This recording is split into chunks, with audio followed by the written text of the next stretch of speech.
Boa tarde, pessoal.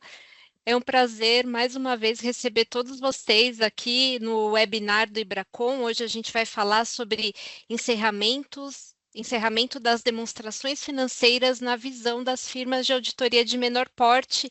E a gente traz aqui os membros do grupo de trabalho Firmas de Auditoria de Menor Porte do Ibracon, o José Félix e o Marcelo Gomes, e o coordenador do GT, o Adriano Tomé, que vão falar sobre esse assunto. E para a gente não demorar muito aqui, que o assunto traz muitos tópicos importantes, relevantes aqui para todos que estão assistindo, eu vou passar a palavra para o nosso presidente do Ibracon, Sebastião Soares, que vai fazer aí um discurso de abertura. Um prazer, Sebastião, ter você em mais esse webinar do Ibracon. Seja bem-vindo.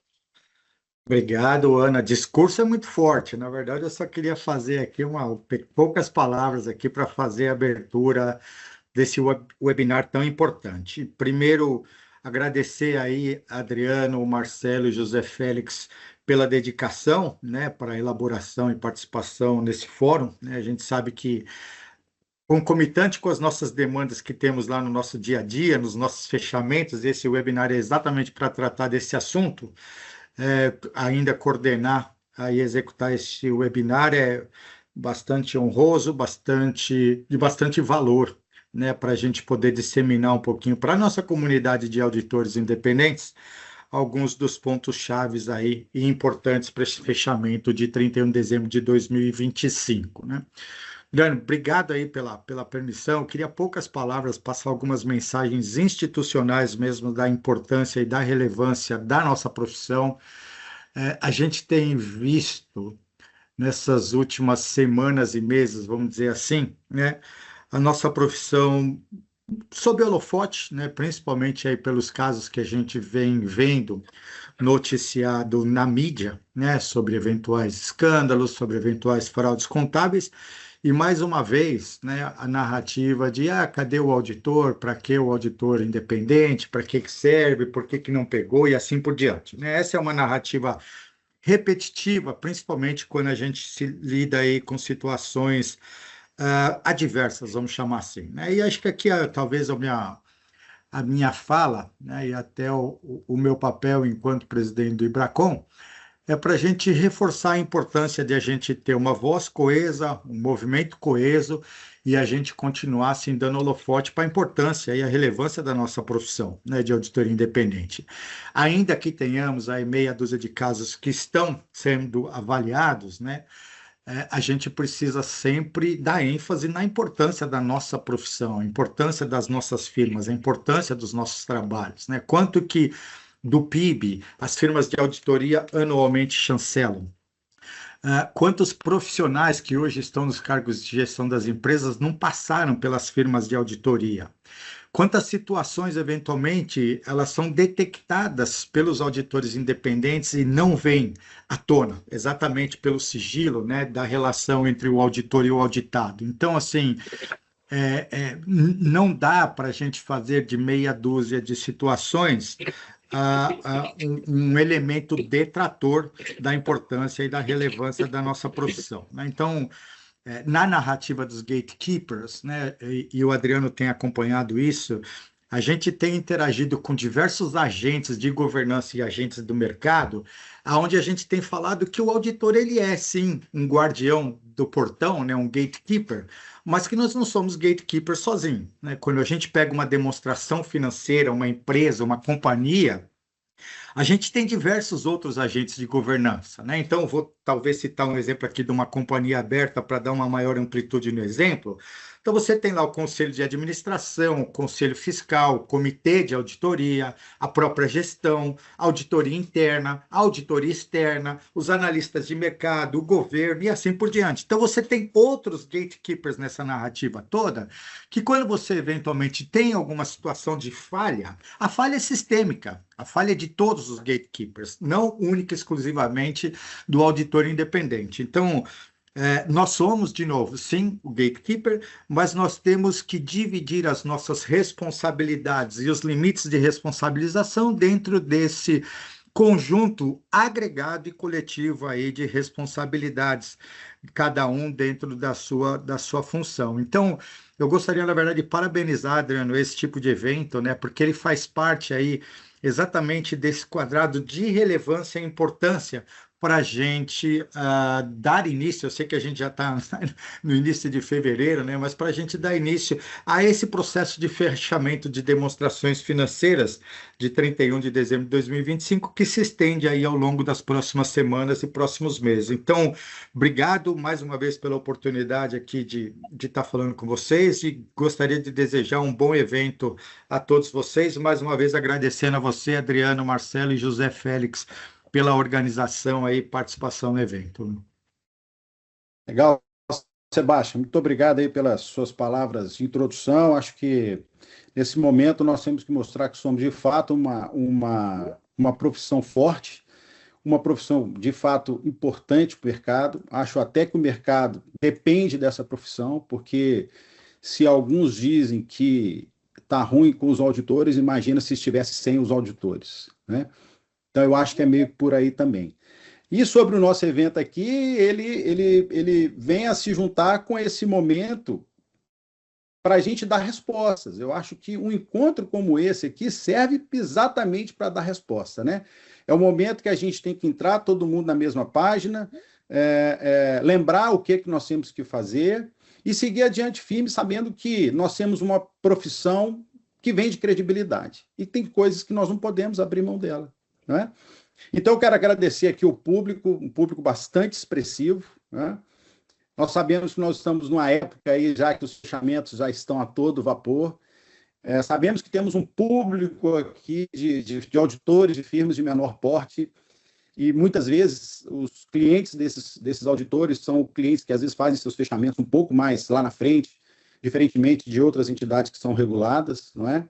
Então, eu acho que o momento é bom. Acho que o momento é bom e vale a pena esse debate.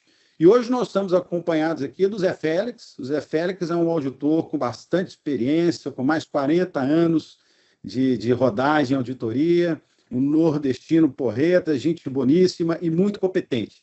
E veio somar hoje aqui nesse grande debate que a gente precisa ter. O Marcelo, por outro lado, é paulista, sócio também de firma de auditoria, com mais de 30 anos de experiência. Tanto o José quanto o Marcelo, eles são membros lá do nosso GT, do Grupo de Trabalho de Firmas de Menor Porte, né? A gente está na liderança desse grupo, tentando fazer com que a gente tenha um papel cada vez mais relevante frente ao mercado, porque nós sabemos que a regra é igual para todo mundo, né?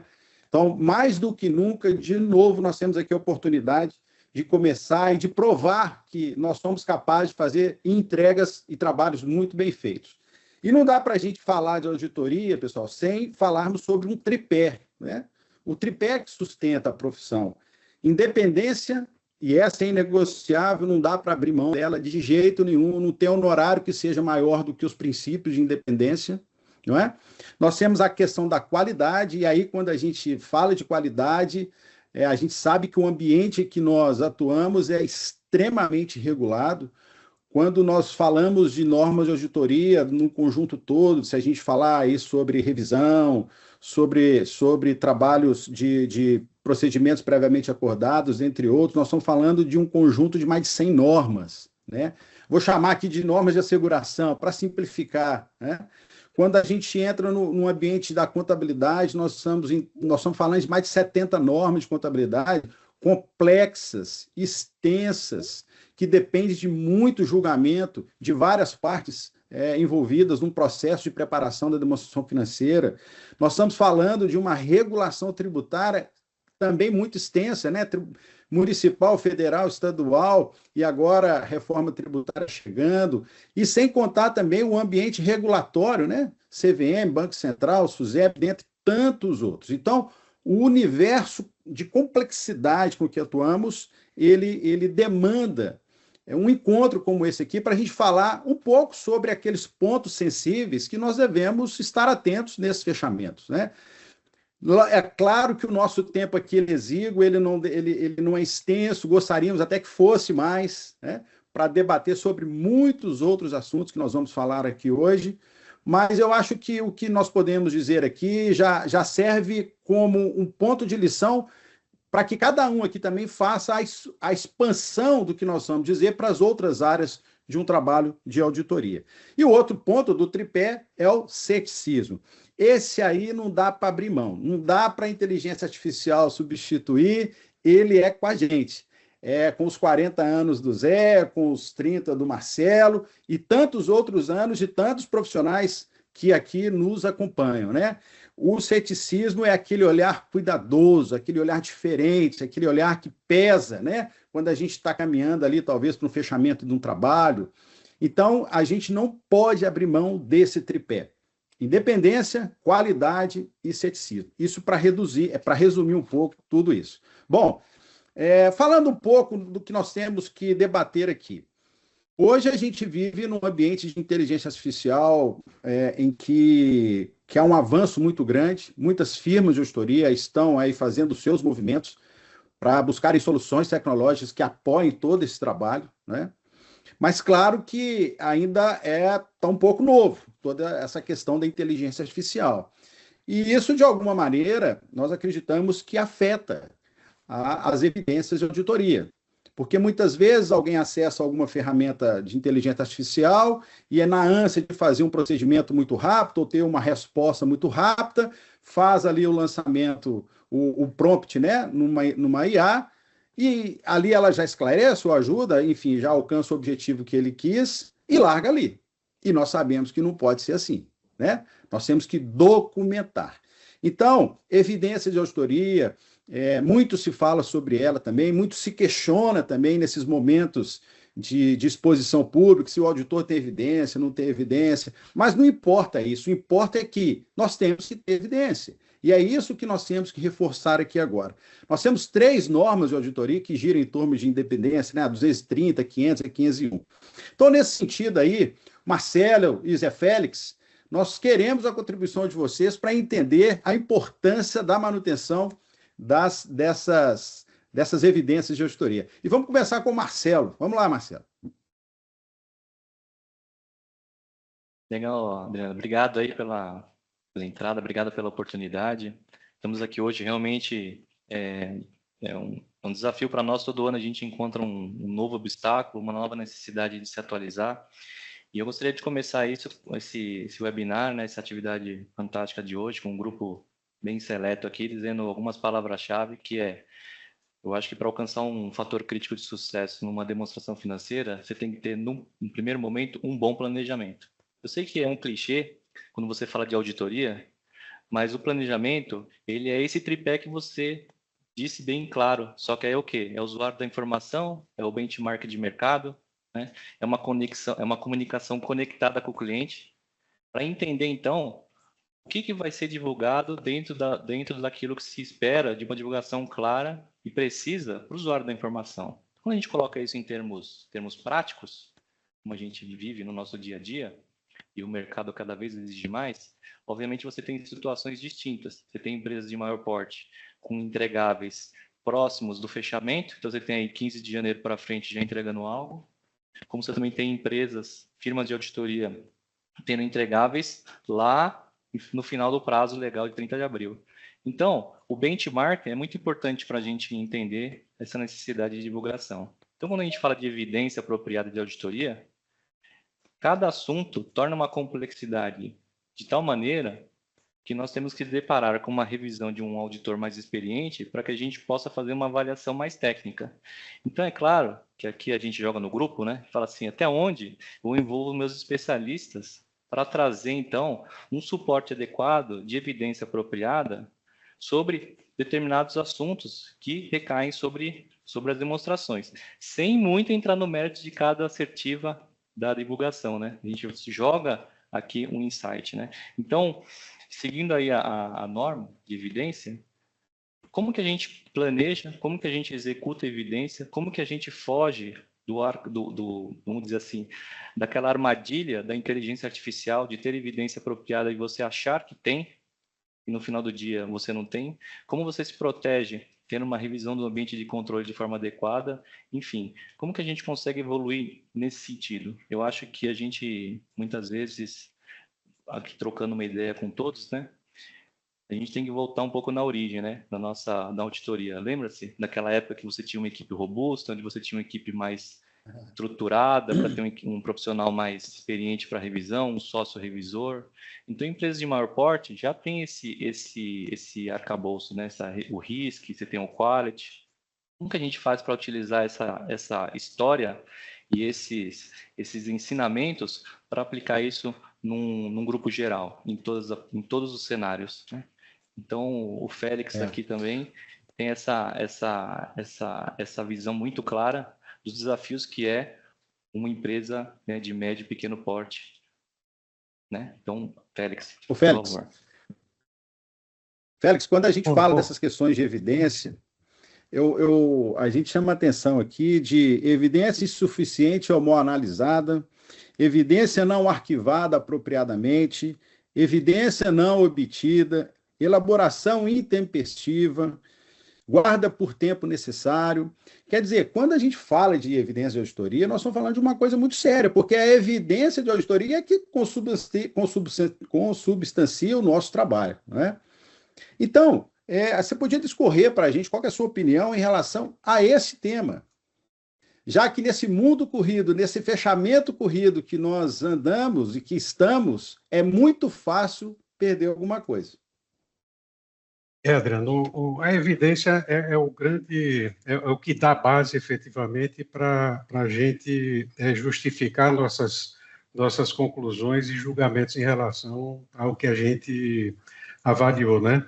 E geralmente, aí eu falo olhando com o olhar de uma empresa pequena, de uma firma de menor porte, geralmente você vai fazer a avaliação, o membro mais experiente da equipe vai fazer a avaliação do trabalho e identifica, muitas vezes, a falta do registro da evidência no momento já próximo, talvez até da emissão do relatório, né? Então, a gente volta, você falou de inteligência artificial, tecnologia, né?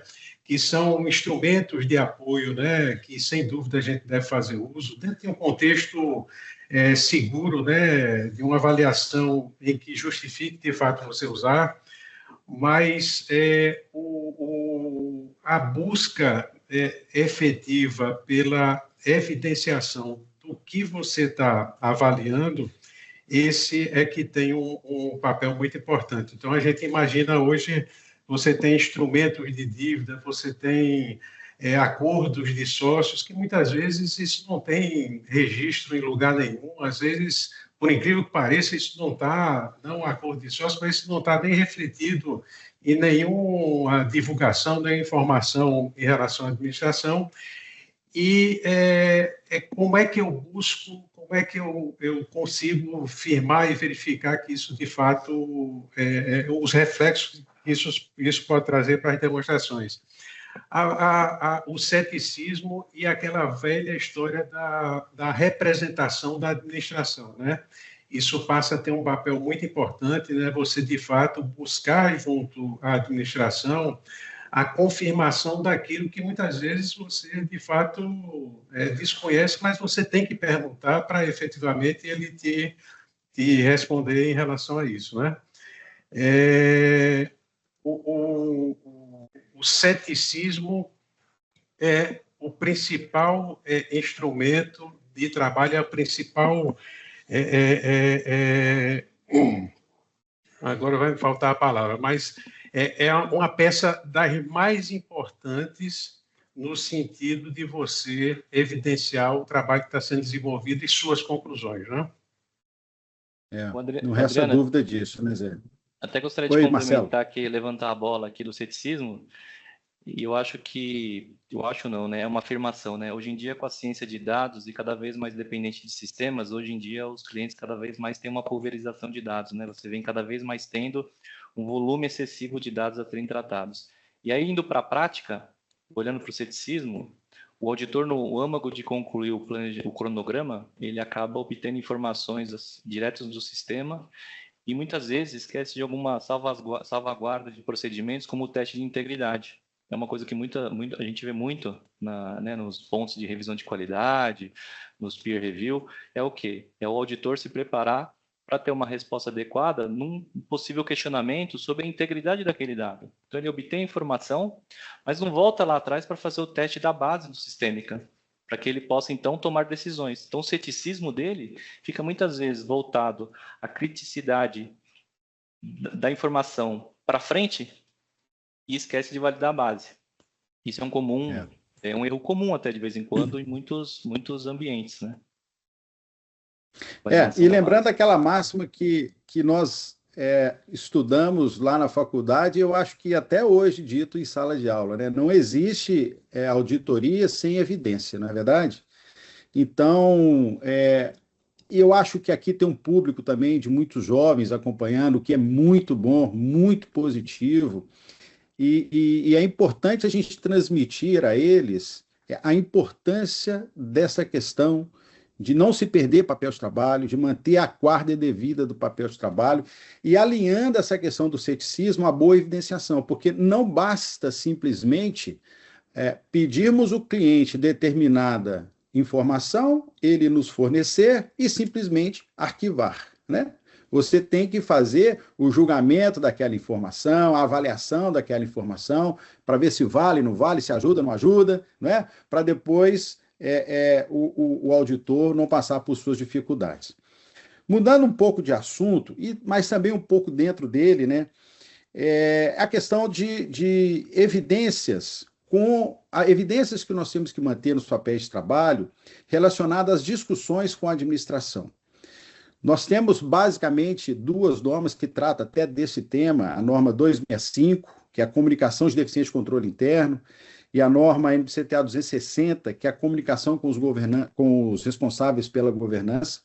São normas que dão o trilho, né? Que mostram a estrada, como que a gente tem que manter uma evidência apropriada sobre as discussões mantidas com a administração, né?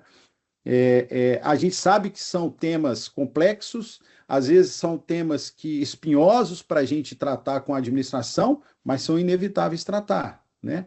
Nós estamos ali para dar a credibilidade na informação auditada e fornecer para o usuário da informação o que ele espera em termos de confiança do que está sendo auditado, do que está sendo apresentado para ele.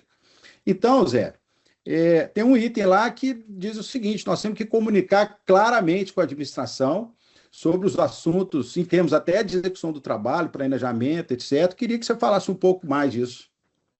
Isso, Adriano. Eu acho que quando o Marcelo falou sobre o planejamento, né, a avaliação, o que fazer, quando fazer, quem fazer, em que momento fazer, né? Ao longo do trabalho, você deve manter um processo de comunicação junto ao seu cliente para até mesmo entender o contexto em que ele está inserido, né? Não só por conta dos registros passados, né, que você está verificando às vezes no momento mais adiante, mas até mesmo para entender a situação dele e a perspectiva que ele tem em relação ao negócio e ao desenvolvimento do próprio negócio dele, né? E isso você só faz, de fato, hoje mesmo eu estava discutindo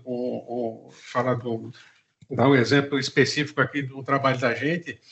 As pessoas da equipe, às vezes, ficam trocando e-mails com as pessoas e não têm a resposta apropriada ou adequada, mas não buscam um contato direto com as pessoas para, efetivamente, você ter uma conversa mais olho no olho, como se diz, né? No sentido de buscar as informações que são necessárias, que, às vezes, numa troca de e-mail, numa comunicação escrita, que faz parte do processo, você tem que, de fato, documentar todo esse processo que você gerou para poder obter informação, mas a conversa direta com as pessoas da administração, né, nos mais diversos níveis, ela é peça importante para a gente fazer o julgamento e tirar nossas conclusões sobre determinadas informações, né? E evidenciar isso por escrito, né? Manter o arquivo e os registros adequados, com as conclusões adequadas, né? Identificação do que se discutiu, se quantificou alguma coisa, data, né? A que se refere, isso peça muito importante e que vai dá mais robustez para as suas conclusões dos seus trabalhos, né? Maravilha. Ô, Marcelo, obrigado, Zé. Ô, Marcelo, muitas vezes tem clientes que vão lá, né? Eles contratam a gente, nós vamos lá, começamos o trabalho e tudo, e você quer bater um papo com ele, você quer conhecer determinadas informações, etc., e às vezes ele não quer atender. Né? Fala assim, não, já te contratei, faz o trabalho aí. Né? Mas tem uma parte do trabalho que é conversar com ele. Como é que tem que lidar com essas situações assim, Marcelo? É verdade. E a própria norma de entidades de menor complexidade, ela deixa claro que a administração pode estar centralizada, né? Mas acho que o tanto importante quanto a comunicação assertiva é você ter uma noção e um julgamento e informação suficientemente apropriada para que você possa comunicar de forma adequada. Então, sim, realmente clientes de médio porte, pequeno porte, têm uma dificuldade muitas vezes de chegar até a pessoa que vai assinar ao final do dia, né? Então, a gente sempre orienta as equipes, isso é uma máxima, muitas vezes nas firmas de médio porte, a gente tem que seguir o seguinte rito: quem que vai assinar as demonstrações contábeis? Quem que vai assinar a carta de representação? Então, só para a gente lembrar aqui um ponto também de ponto de revisão, né? A gente vai lembrar quem assina é um profissional que a gente nem sequer falou. Então, o processo metodológico de entender quem são os agentes por parte do cliente é muito importante. Um outro ponto que eu gostaria já de levantar essa questão nesse assunto são que muitas vezes a administração de cima para baixo toma certas decisões que a parte operacional, como financeiro administrativo, põe em prática, e essas informações chegam como um passo cumprido para a alta administração. Quando você vai entrar no detalhe de como a operação foi feita, você não consegue criar uma divulgação adequada na demonstração se você não colocar na mesa o agente que tomou a decisão, aquele que executou a operação, junto com o contador. Muitas vezes, numa empresa de menor complexidade, como você bem disse, você não consegue falar com o dono, vamos dizer assim, né, com o presidente, mas também a informação não sobe de forma adequada. E aí você vai, por exemplo, como instrumentos financeiros embutidos que estão mais ou menos na moda agora, né? Como você vê aí em operações para reestruturação de dívida, você tem diversas operações que hoje em dia, se você não sentar com os agentes que realmente executaram a operação, que ouviram do gerente do banco ou da parte da agência de investimentos, como foi desenhada a operação, você muitas vezes não consegue planejar de forma adequada a execução. E aí você não vai conseguir ter a evidência apropriada. Quando que você vai descobrir isso? Quando você começa a receber resposta de circularização e não começa a bater, começa a entender que precisa de informações adicionais. Então, indo ao ponto que você comentou da comunicação, se você não consegue, você tem que ir lá presencialmente, você tem que mandar e-mail. O ponto não pode acontecer de você evoluir um trabalho, estar executando e não comunicar os agentes da governança. Então, o mais importante é quem são os agentes da governança, fazer comunicação conectada com as estimativas e as informações complexas definidas com o cliente e fazer isso de forma tempestiva. Eu acho que seguindo essa regrinha, não vai ter problema lá na frente.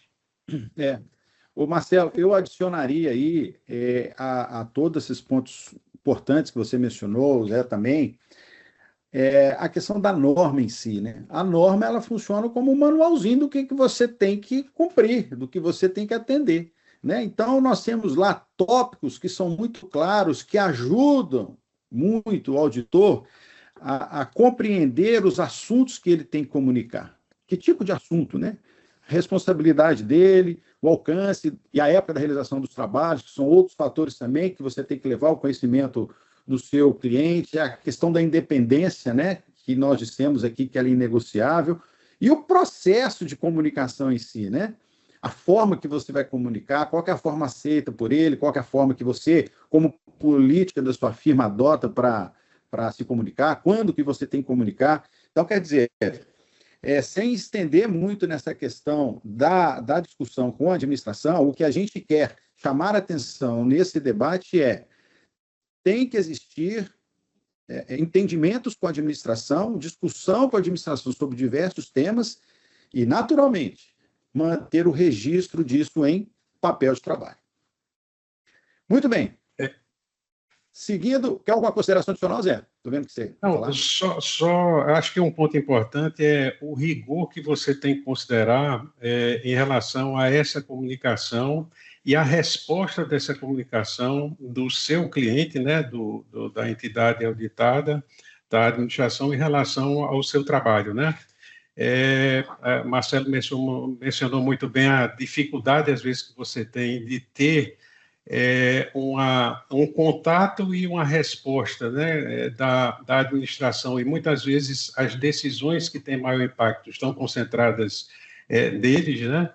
E você tem que ter aquele negócio, eu tenho que manter o cliente, eu tenho que ter uma conclusão adequada do que eu estou fazendo, mas eu tenho que ter um rigor muito grande em relação à obtenção dessas representações, dessa comunicação também da administração em relação ao que a gente está buscando, não é?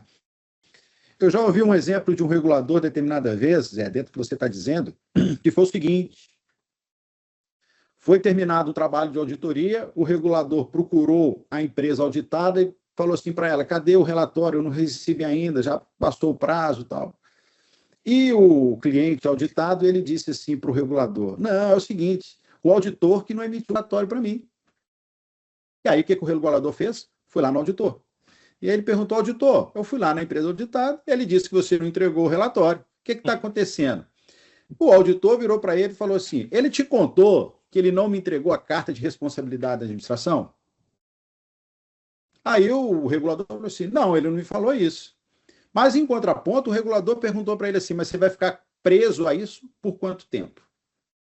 Escreve, relata, finaliza o seu relatório, defina qual tipo de relatório você vai emitir, se é uma abstenção, se não é uma abstenção, enfim, o que for, mas conclua, está na sua mão, não é?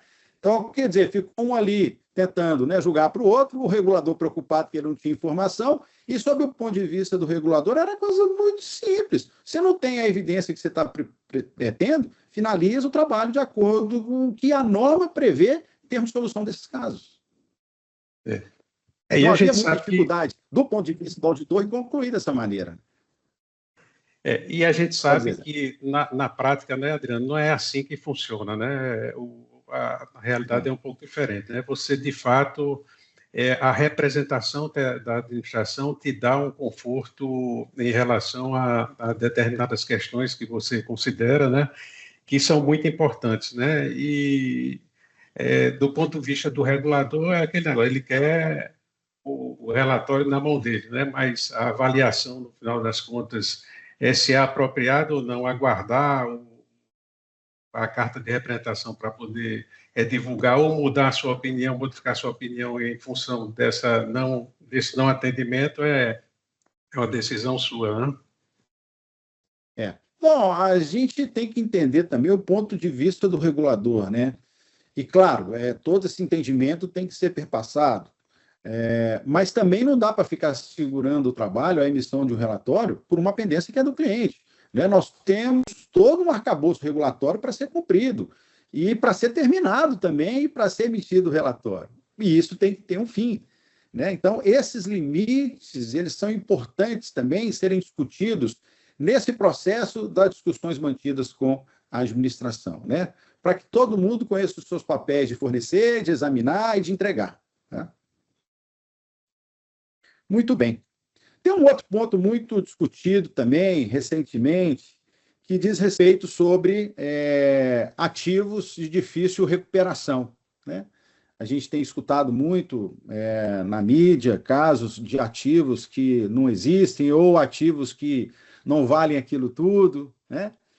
E existem certos ativos que são ativos muito sensíveis, né? Muito sensíveis. Determinados investimentos, determinadas aplicações financeiras, instrumentos financeiros complexos. Estoque é um item extremamente sensível no balanço de uma empresa, de uma companhia, a depender, claro, né, do segmento que ela atua. E esses casos, todos os dias, costumam ser noticiados aí, as pessoas dizendo que o auditor não cumpriu adequadamente o seu papel. Embora a gente não pode afirmar isso, porque a gente não sabe o que o auditor fez. Mas, independente se fez ou não fez, o ponto é o seguinte: pegando, por exemplo, o caso de estoques, Marcelo, o que a gente tem que ficar atento aqui em termos dos procedimentos de auditoria para ter segurança em relação aos estoques? Boa pergunta. eu acho que tudo começa em conhecer o seu cliente. Então, a gente entra numa magnitude de tipos de cliente em ambiente de negócio. Se você não conhecer o seu cliente, você não sabe que um slow moving, por exemplo, é uma peça de reposição ou um detalhe específico do cliente em relação ao mercado que ele atua. Então, a gente entende que o estoque é uma área que depende muito de processos, de sistemas. Então, quando você vincula a existência física, é uma coisa. Eu vou lá participar do inventário físico, vou colher evidências da existência física. Ou seja, qual que é o processo metodológico que eu tenho dentro da minha firma de auditoria que me dá sustentação metodológica para prever um plano de trabalho suficiente para cobrir aquele risco de auditoria. Então, hoje, se você entender uma magnitude de clientes, onde eu tenho um estoque altamente pulverizado, que eu dependo de um sistema, tem alta rotatividade, eu tenho que criar um plano de trabalho que dê resposta a esses riscos. Então, será que eu tenho uma validação de ambiente de controle suficiente?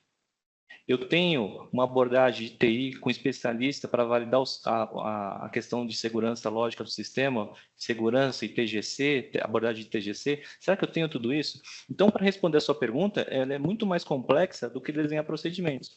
É você planejar com antecedência onde que pode dar ruim. Então, por exemplo, você tendo um exemplo muito simples, né? O trabalho é feito de forma adequada, é previsto de forma adequada, na hora que você vai executar, alguém do lado operacional não fez a atualização do banco de dados do módulo de inventário do estoque. E aí você vai inventariar, você tem erro de codificação. Como que você valida um estoque desse? Então, ter um plano de trabalho, ter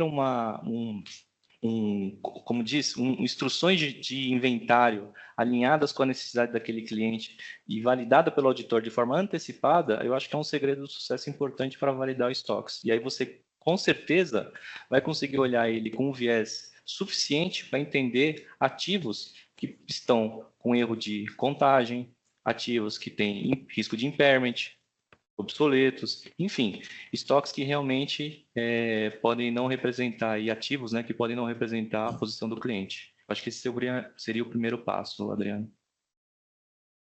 Legal, eu também acho que é isso.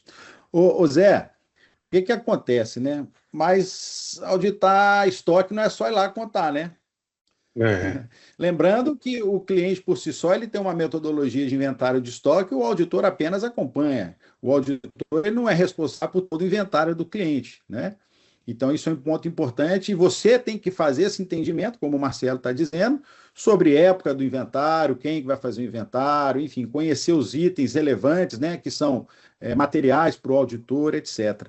Mas dentro dessa questão de auditoria dos estoques, né, objetivando a auditoria do balanço no final do ano, tem também a questão do custo, da valorização e a perspectiva de realização, né? São fatores também muito importantes que devem estar dentro do arcabouço de procedimentos a serem executados, né?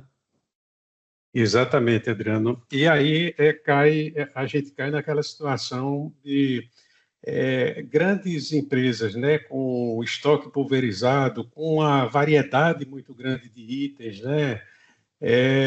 De fato, você tem que fazer uma avaliação criteriosa da governança sobre esses itens, né?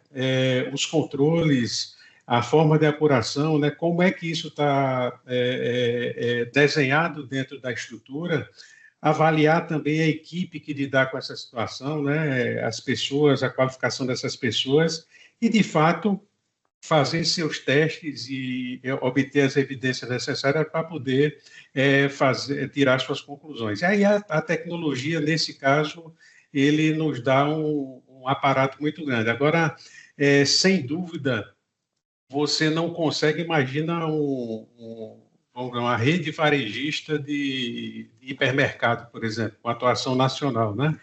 Você avalia toda essa estrutura que ele tem para poder lidar com essa questão, mas é impossível você, como auditor, você fazer uma validação integral, né, do ponto de vista de obter absolutamente o controle fazendo procedimentos de auditoria em loco, né? Então, essa avaliação que está prevista em norma, né, onde você faz a avaliação de todo o ambiente, né, de controle desses itens, que são parte importante, né? E eu acho que uma coisa que é importante também é como a administração, a governança desses itens, ela te dá resposta em relação aos seus questionamentos, né? Acho que fica claro quando você consegue avaliar um ambiente em que as pessoas, de fato, dominam aquela questão e têm instrumentos e técnica para poder justificar determinados questionamentos que você acaba fazendo como auditor. Adriano, E aí entra permite... Oi, Marcelo, pode falar. Desculpa, só fazer um comentário adicional aqui para que levantou aqui o Félix. Pessoal, vamos usar as ferramentas que o auditor tem, né? Então, vamos lá lembrar aqui. A gente tem deficiências de controle, deficiência significativa de controle, erro material. Eu acho que essas evidências cumulativas têm que ser tratadas e levadas ao cunho do sócio, e é importante frisar pela metodologia de auditoria, para que a informação suba, e aí ela usar as figuras e ferramentas que o auditor tem como exemplo, os parágrafos de ênfase, pontos de controle, né, de comunicações efetivas que podem criar salvaguardas aí, comunicação efetiva para o cliente das deficiências. Só era isso. Com certeza, com certeza. E eu acho que é importante a gente fazer uma conexão também com a norma que trata sobre avaliação de risco, né? Estoque, via de regra, por si só, ele está num ambiente de risco, né? Ele é muito sensível, ele é muito suscetível, depende de ferramentas, às vezes, para auxiliar na formação de custo, em análise de recuperabilidade, de giro de estoque, para você ver se tem que provisionar, se não tem que provisionar, né? Então, dentro desse contexto, há, de fato, em questão de estoques, uma preocupação a ser dedicada fortemente pelo auditor. E não dá simplesmente para você fazer uma contagem ou acompanhamento de contagem, a depender do porte do cliente, em uma amostra muito pequena, né? Você, a depender do tamanho do seu cliente, do seu porte, se ele tem unidades fabris espalhadas por diversos locais, você vai ter que fazer o mapeamento daqueles locais, analisar a relevância daqueles estoques, né? Inclusive sob a perspectiva se é necessário ter um especialista ou não, né? A área de mineração, como é que você chega lá e conta uma montanha de minério? É muito difícil, né? Então, tem que ter especialistas, por exemplo, nessa seara. Então, eu acho que o ponto importante desse debate do estoque aqui é fazer um bom planejamento, né? E a gente volta na questão do planejamento, né? A questão do risco, uma boa avaliação de risco, para que você dedique energia, para que você entregue energia naquilo que efetivamente é importante você ver e que tem um impacto relevante lá na demonstração financeira. Alguém gostaria de complementar mais uma coisa, Zé? Sim, Adriano, eu acho que o ponto importante também é dentro do que você planejou fazer para poder avaliar, o tratamento que a norma também trata, o tratamento das distorções identificadas, né? Como você trata, se você estende, se essas distorções são triviais ou não, né? Efetivamente, isso tem um papel importante também. Ou seja, é um conjunto, a norma ela é muito boa do ponto de vista de dar o caminho, né, que você deve trilhar e avaliar para poder chegar às suas conclusões e evidenciar o que você está fazendo, né? Adriana, até queria complementar esse ponto, que vamos recordar aqui um pouquinho, né, da NBCTA 315, ela é de 2021. E aqui, quem estava aqui em 2021 lembra-se dessa mudança de paradigma, essa mudança de visão, né, que requer um julgamento muito mais afinado, muito mais aprimorado do auditor, né? Então, hoje, para que a gente possa executar um trabalho de auditoria de forma clara e ter evidência apropriada, a gente tem que ter uma metodologia forte. Essa metodologia forte tem que classificar o risco como alto, significativo, né, elevado, normal, e essa métrica requer um julgamento muito apurado. E para que esse julgamento seja apurado, tem que ter informação. Então, o segredo do sucesso é ter uma metodologia muito aprimorada. e uma ferramenta de auditoria que seja capaz de embarcar essa metodologia. Quando você vai falar de riscos de auditoria para estoques, por exemplo, se ele já tem um histórico, se ele tem um ambiente pulverizado, ele já parte do pressuposto de um risco inerente significativo. Obviamente, já somado a alguns assertivas. O que você vai fazer para você cumprir com essa assertiva de evidência apropriada num risco significativo? Então, sua metodologia vai te dar essa assertiva. Então, é muito importante para a segurança do próprio auditor ter uma metodologia robusta, uma ferramenta apropriada, seguir a metodologia e aplicar de forma apropriada. Então, aí, você vai ter uma evidência apropriada de acordo com a complexidade de cada cliente. Acho que isso é interessante para a gente lembrar todo o público aqui, né?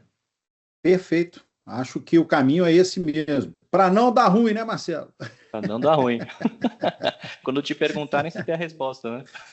Pois é, pois é. E por falar nisso, assim, de áreas sensíveis no trabalho do auditor, né? Nós já falamos aqui de alguns, mas tem um outro também que é muito sensível e que depende muito de especialista. Especialista é um tema também bastante significativo. Ele precisa ter a importância devida no tratamento das informações, e aí, de novo, a depender do tipo de cliente, você vai precisar de vários especialistas, né? Então, nós estamos falando aí sobre atuário, especialista financeiro em instrumentos financeiros complexos, né? Advogados, que é muito, muito utilizado pelo auditor. Hoje em dia, talvez, os especialistas na área de inteligência artificial, né? Para que suportem os seus testes e o conhecimento sobre a inteligência artificial que o cliente lá usa. Não é nem a que você usa, é a que ele usa, né?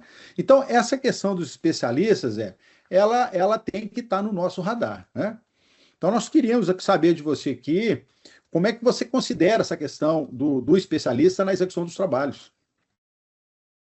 Eu acho que no momento que você está fazendo o seu planejamento, na verdade, isso, quando você está fazendo lá aquela avaliação de aceitação do cliente, né, eu acho que você tem que ter um conhecimento de qual é a estrutura que está envolvido dentro do negócio desse cliente, né? E, de fato, quando você tem instrumentos, estoques, né, ativos que são mais complexos e dependem... Hoje, tudo é muito complexo, né? Às vezes você lê um instrumento de dívida e, efetivamente, aquele tem um desdobramento enorme, né?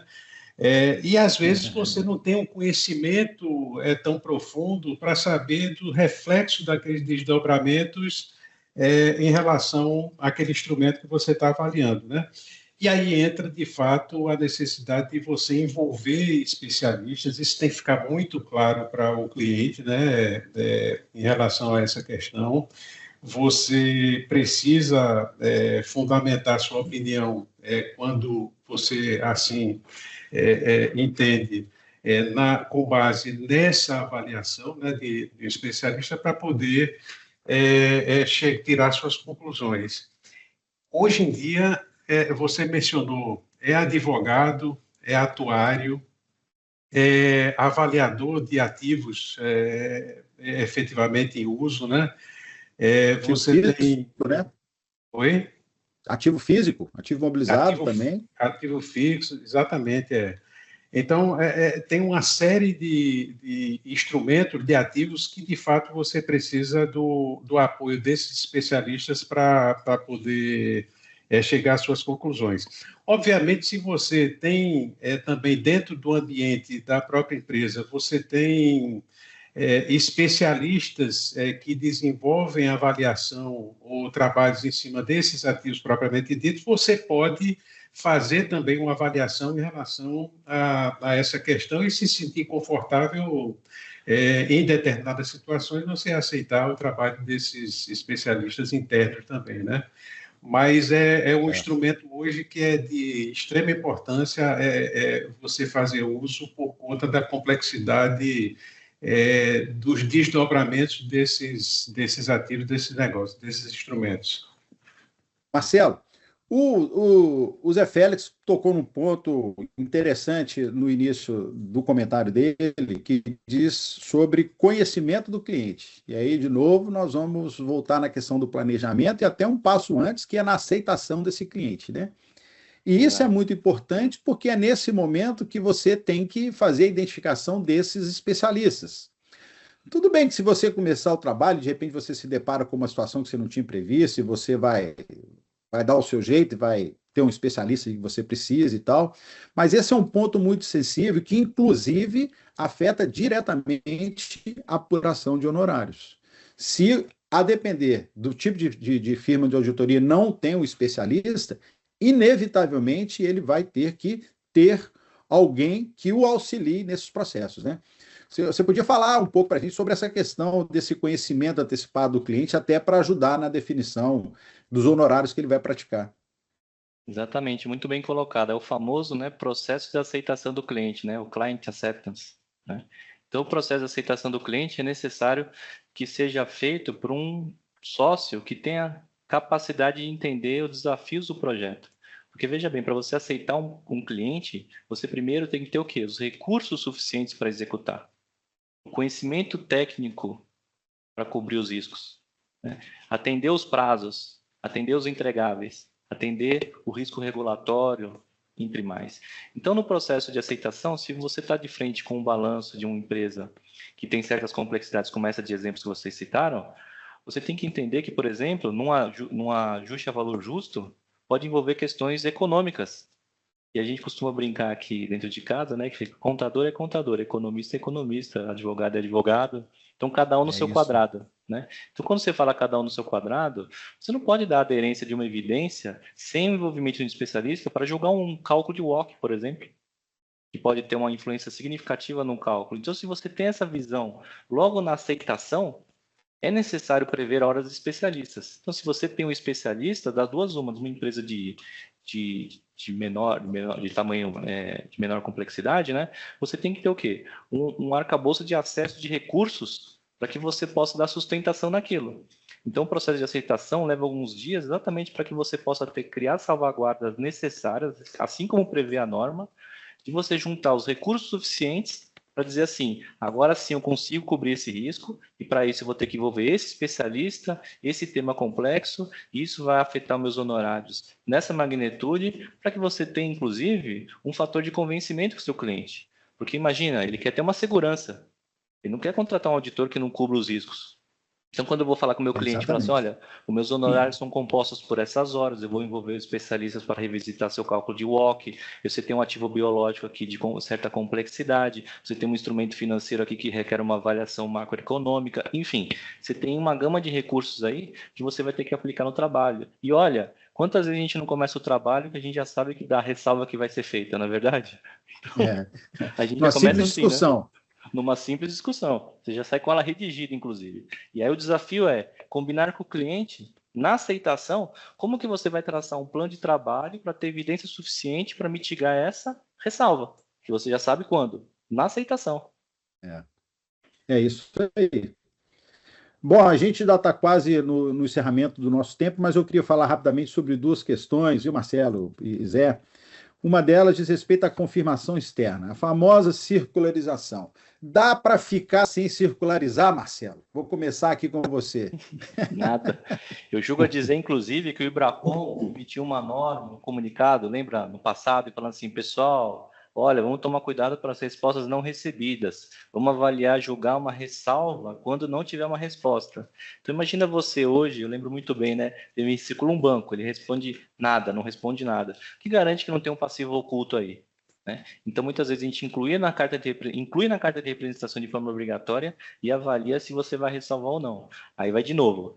Qual que é o processo metodológico pré-estabelecido para tratar respostas não recebidas? Então, por exemplo, uma resposta não recebida de um advogado é uma ressalva direta. Como que você vai chegar na definição de uma contingência? E aí digo mais, quando a resposta chega, que tipo de especialista você vai envolver, só para fazer um link com o tema anterior, né? Que você vai envolver para ter uma criticidade sobre, por exemplo, ativos fiscais, créditos fiscais registrados, que ainda dependem, como a gente bem sabe no Brasil, a complexidade de uma revisão futura. Não é? Verdade. Então, eu acho que quando se fala de confirmação externa de saldo, é um assunto muito crítico.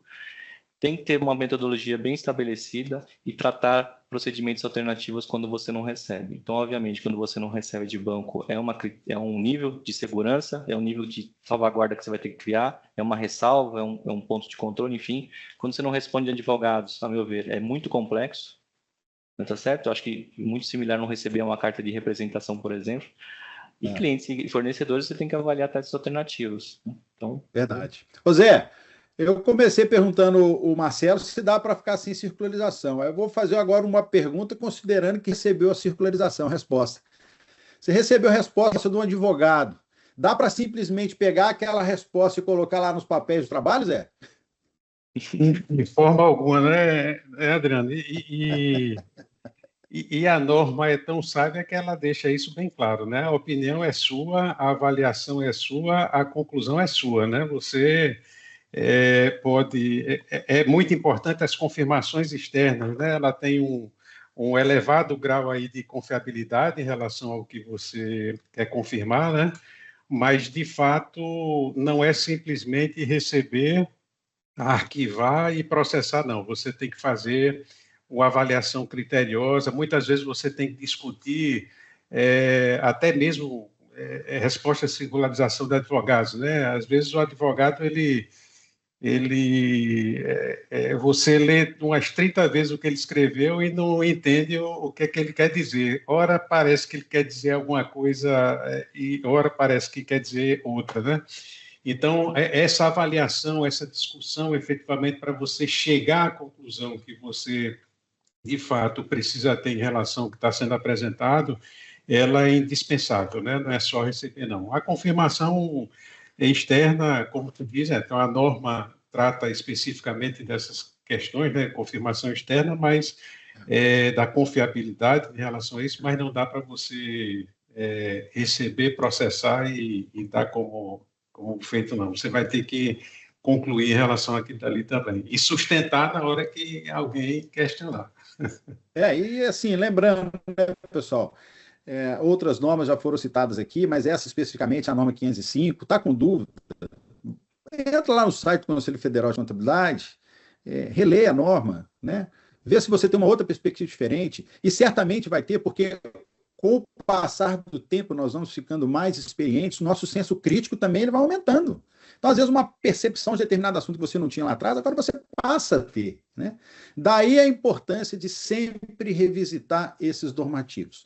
E para a gente encerrar esse nosso debate aqui de hoje, eu quero falar um pouquinho rapidamente sobre a rentabilidade do trabalho, né? Nós falamos um pouco aqui com o Marcelo, eu iniciei com o Marcelo a pergunta. Aliás, o Marcelo tocou no assunto, né, do conhecimento prévio do cliente, porque isso afeta até lá no processo de aceitação, apuração de honorário, ou até mesmo se você vai apresentar uma proposta ou não, né? Pode ser que você decline, e isso é muito normal de acontecer. Às vezes você está recebendo um pedido de proposta de um ambiente que você também não atua, você não gosta de atuar, ou por razões diversas, ou não tem capacitação técnica para aquele trabalho, às vezes a operação é muito complexa e tudo mais. Mas, de toda maneira, a gente, como auditor, nós temos que ter muita, mas muita responsabilidade na hora de determinação dos honorários. E a gente sabe que não é de hoje, que há sempre uma reclamação muito grande a respeito de apuração do honorário, porque o meu concorrente cobrou muito barato, e etc e tal, a taxa está muito barata, etc. Quer dizer, existem vários fatores que giram em torno disso aí, né? Mas o que não pode ficar para trás, né, Marcelo e Zé, é a questão de se você cobrou caro, cobrou barato, enfim, independente do que você cobrou, você fazer uma análise do projeto, se ele foi rentável em termos financeiros, em termos de quantitativo de horas, e o que pode ser feito para você, talvez, melhorar a performance de um determinado cliente. Para você falar assim, poxa, cobrei certo, cobrei errado, né? Como é que o auditor tem que ficar atento a isso, Marcelo?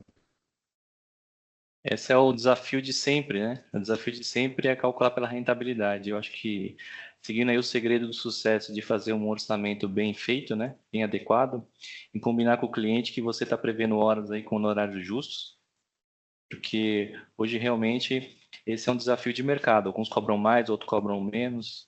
Cobram menos e depois cobra adicional, outros não cobram adicional. Então é realmente complexo. Eu acho que e seguindo um ponto de vista, você tem que usar a tecnologia a seu favor. Então, hoje, tem muitas ferramentas que ajudam na apuração de horas em corridas. Eu entendo que é um fator predominante para ter sucesso no andamento e acompanhamento dos projetos de auditoria, é ter investimentos adequados para que você tenha um apontamento de horas dentro do tempestivo, né? Então, a equipe vai apurando horas e não é só a apuração de horas, é a apuração no quê. Então, esse no quê, em que área, é um fator predominante para você discutir com o cliente, possivelmente, uma reavaliação do seu escopo, das suas horas. Você preveu que era um combinado com o cliente de entregar determinada situação e ele não te entregou. Então, as áreas complexas que você bem disse, né? Você se deparou com certas situações que não estavam previstas inicialmente e isso são assuntos que você pode levar para o cliente. Então, ter uma ferramenta robusta que consegue apurar hora tempestivamente e no que faz, em que atividade, eu acho que é muito importante para você ter esse tipo de conversa com o seu cliente. Perfeito. Ô Zé, dá para colocar só cliente para dentro, auditar, entrega e vão para o outro? Ou não? Tem que realmente ter uma responsabilidade na gestão da firma ali? Não, tem que ter uma responsabilidade na gestão da firma, Adriano. De fato, essa é uma coisa primordial, né? Na gestão, aí falando como gestão de uma firma de menor porte, você tem que, de fato, apontar, calcular, avaliar e tentar otimizar. Eu lhe confesso que muitas vezes você sai perdendo nesse jogo, viu? Você, quando vai para a ponta do lápis lá, não sei os meus pares aqui como é que isso funciona, mas em alguns casos, quando empata, você solta fogos, mas de fato é um aspecto bastante importante. É aquele negócio, você sem saúde financeira, né, sem lucratividade, você não consegue treinar, você não consegue contratar, você não consegue promover ou propor evolução para o time, para a equipe, então isso não funciona, né? Isso tem uma vida muito curta. E essa gestão é de suma importância para a gente. Maravilha, muito bem. Bom, pessoal, nós vamos chegando aqui ao final. Quero agradecer Marcelo, Zé Félix, agradecer o público que nos acompanhou aqui por esta uma hora e eu chamo a atenção pelo público que ficou conosco até esse momento. Eu acho que isso é uma tradução do comprometimento dos profissionais, da responsabilidade com que eles lidam com a profissão, das suas preocupações em fazer a coisa bem feita.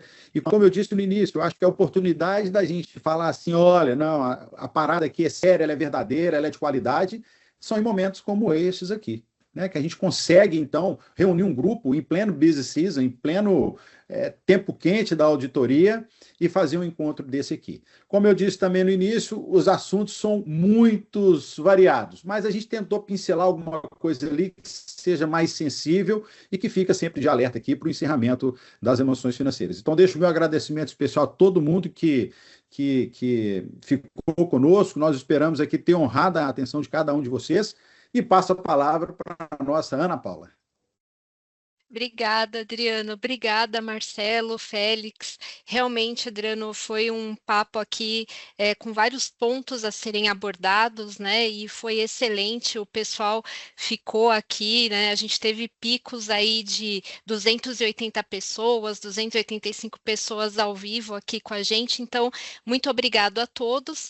E antes de encerrar, eu tenho alguns recadinhos aqui. Para vocês não esquecerem de responder a pesquisa de satisfação que está aqui no chat, então fiquem à vontade. Também vocês vão receber essa pesquisa por e-mail para vocês poderem responder. E em breve acompanhe aí os nossos canais de comunicação, porque em breve será aberto as inscrições para o Tech Summit 2026 do IBRACON, que acontecerá nos dias 4 e 5 de maio. Tá? Então a gente espera todos vocês também. Então esse foi mais um webinar do IBRACON, confiança que forma, informa e transforma. Até a próxima. Obrigada, gente. Obrigado, gente. Até logo, Valeu. obrigado.